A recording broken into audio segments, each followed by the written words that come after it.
I was a student of dance in Mexico City, where I was born and raised. And there were a lot of dance companies from all over the world, especially New York City, coming. And our assignment, students, was to go to see them. Of course, that was amazing because it was a time when they were bringing amazing, the best dance companies in the world. So I saw a lot of them in the main theater in Mexico City, which is absolutely gorgeous. And then we had to go to see the Paul Taylor Dance Company. And my colleagues and I, we were sitting almost in the front row of this beautiful theater. And when the Paul Taylor Dance Company started, when the curtain went up, we were crying, we couldn't believe the beauty. I'm talking about the production values, but mainly the dancers. And that's when I personally said, or maybe God said to me, that's it, you have to leave, you have to go and do that. So after that, I met Tom.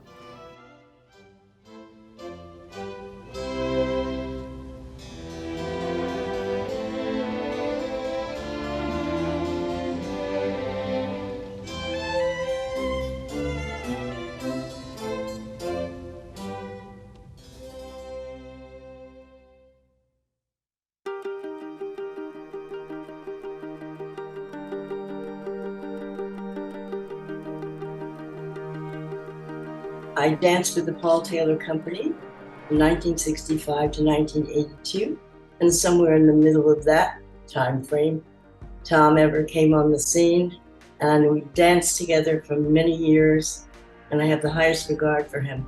The Taylor Company is a 16-member company that performs works by Paul Taylor. It's a coveted position. It was considered an enormous achievement to get into the company.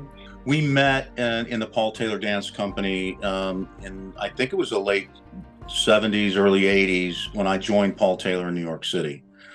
And immediately, I mean, come on, that guy, his face, his smile, he looks you in the eye, he draws you in. Kind of person I wanted to be around with. Next thing I knew, we were shipped off to Russia in a State Department tour. I was 18, and from Kansas City, I was like, what? And we did a month in Russia, and that's where we bonded. Tom arrived as a full-blown artist, and several Taylor masterworks were created on him, and we traveled the world together. And I have to say that he is an extraordinary human being. His generosity, he was a wonderful partner, so musical and so strong, with a wonderful sense of humor and a real trooper. I went to continue my studies to New York City, the Mecca of dance.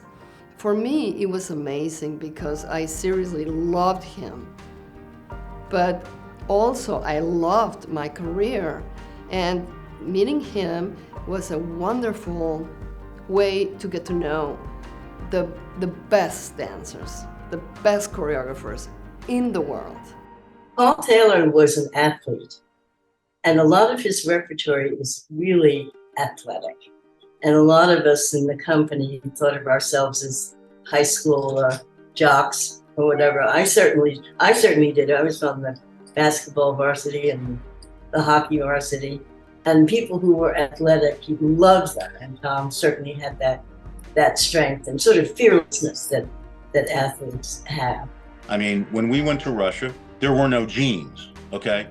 So we walk in there, and I wish I would have bought more pairs because all my jeans I traded for fur hats, right?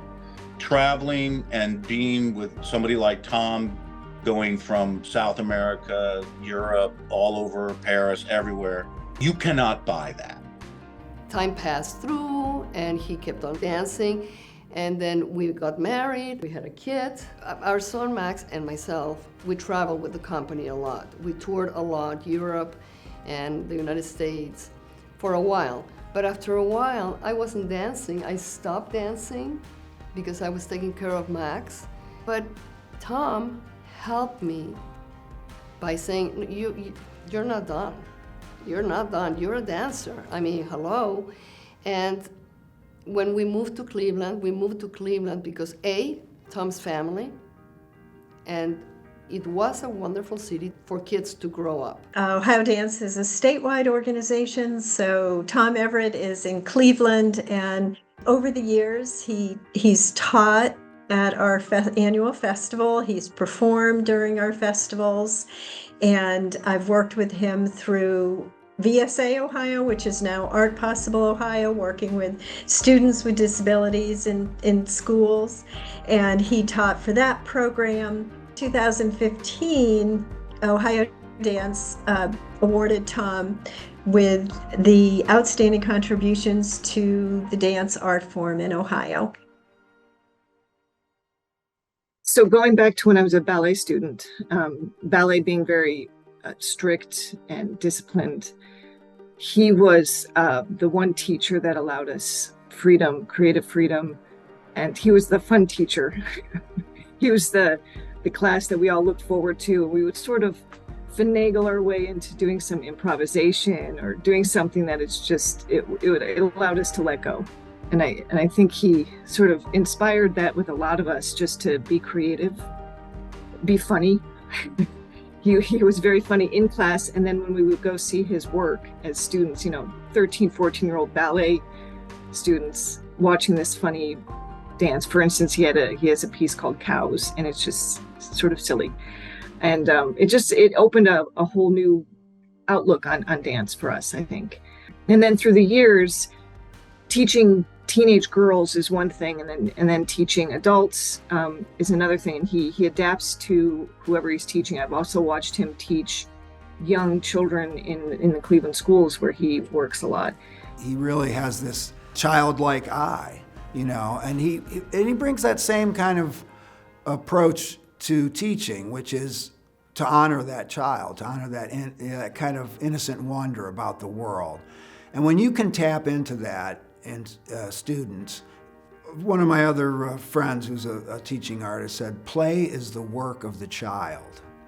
And I love that line, because that when they don't even, we all have those kind of peak experiences where we're being creative in whatever discipline, whether it be writing or dance or visual arts, and we look up and like 6 hours have gone by. Creating that kind of space, which is what he does when he's teaching, creating that kind of space is where real learning happens. He's good at balancing the pushing you beyond your comfort level and doing it with encouragement and allowing you the space to sort of figure that out. He doesn't just push you into it and sort of drop you off in the middle and say, go for it. He sort of he allows you to step into it and figure it out sort of on your own, and he encourages it. And I see that with the young kids when I've watched him teach them as well. You last because you have a passion for it, and that's what he has for his art and for everything that he does in life. He's got a passion for living. He's somebody who really enjoys people. That's about Tommy. His life is I really think about people and bringing them into his realm, and they always leave a better person. That means a lot. It means that you are, you're open to other people's ideas. You're striving and curious about everybody else. Those kind of qualities that he has are just so enjoyable for people who know him.